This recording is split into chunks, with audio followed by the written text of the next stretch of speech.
Hello everyone, welcome to ఎన్నో వేల ముచ్చట్లు. వ్యాఫిల్స్ అంటే ఇష్టపడిన వాళ్ళు ఎవరుంటారండి? బట్ ఆ వ్యాఫిల్స్ని హెల్దీ వేగా ఎలా చేయాలో చూపించేస్తాను, చూసేయండి.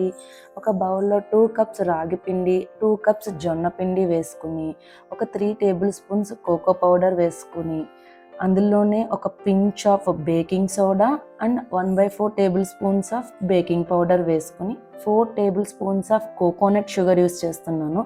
సో అది లేకపోతే డేట్స్ పౌడర్ అయినా వేసుకోవచ్చు. రిఫైన్ షుగర్ అన్హెల్దీ కదా, ఇది కొద్దిగా లో గ్లైసెమిక్ ఇండెక్స్ ఉంటుందని ఇది తీసుకున్నాను నేను.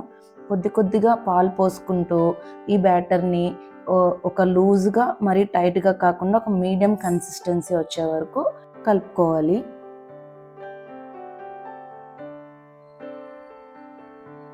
సో ఈ చూపిస్తున్న విధంగా కన్సిస్టెన్సీ రావాలండి. అండ్ దీంట్లోనే కొద్దిగా డార్క్ చాక్లెట్ చంక్స్ యాడ్ చేసుకుంటున్నాను. అండ్ డార్క్ చాక్లెట్ అనేది చాలా మంచిది. అండ్ ఇందులో మెగ్నీషియం లెవెల్ ఉండడం వల్ల కూడా మన హార్మోన్స్కి కూడా మన బాడీకి మంచిది, కిడ్స్కి మంచిది. బట్ మీరు ఎంచుకునేటప్పుడు డార్క్ చాక్లెట్ డేట్స్తో ఉండేది ఎంచుకోండి, షుగర్లెస్గా అయితే ఇంకా మంచిది అనమాట. ఇది బ్యాటర్లో వేసుకుని ఒకసారి కలిపేసుకుని మన వాఫెల్ మిషన్కి కొద్దిగా హీట్ చేసుకున్న తర్వాత దాని మీద గీ అప్లై చేస్తున్నాను. ఇలా అప్లై చేయడం వల్ల బయట క్రంచీగా ఉంటుంది అండ్ వాఫిల్ కూడా స్మూత్గా వస్తుంది దాని నుంచి. అండ్ ఈ మన బ్యాటర్ని ఇందులో వేసుకొని ఒక 2 to 3 minutes కుక్ చేసుకుంటే వెరీ క్రంచీ అండ్ లోపల చాక్లెట్ అండ్ మౌత్లో ఆ లోపల చాక్లెట్ చంక్స్ అనేవి మెల్ట్ అవుతూ ఒక సూపర్ వాఫిల్ రెడీ అయిపోతుంది.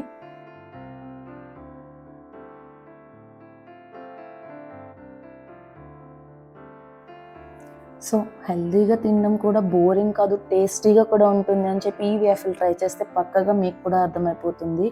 And this is no sugar, no maida and only ragi, jonna and coconut షుగర్తో హెల్దీ వేఫిల్, కిడ్స్ ఫ్రెండ్లీ కూడా. సో మీ టేస్ట్ బడ్స్ని సాటిస్ఫై చేయడానికి ఈ వేఫిల్ పక్కాగా ట్రై చేయండి. అండ్ ఇలాంటి ఎన్నో హెల్దీ రెసిపీస్ కావాలంటే మన ఛానల్ పేజ్ని సబ్స్క్రైబ్ చేసుకోవడం మర్చిపోవద్దు. మీ ఫ్రెండ్స్ అండ్ ఫ్యామిలీకి కూడా షేర్ చేయండి. Thanks for watching.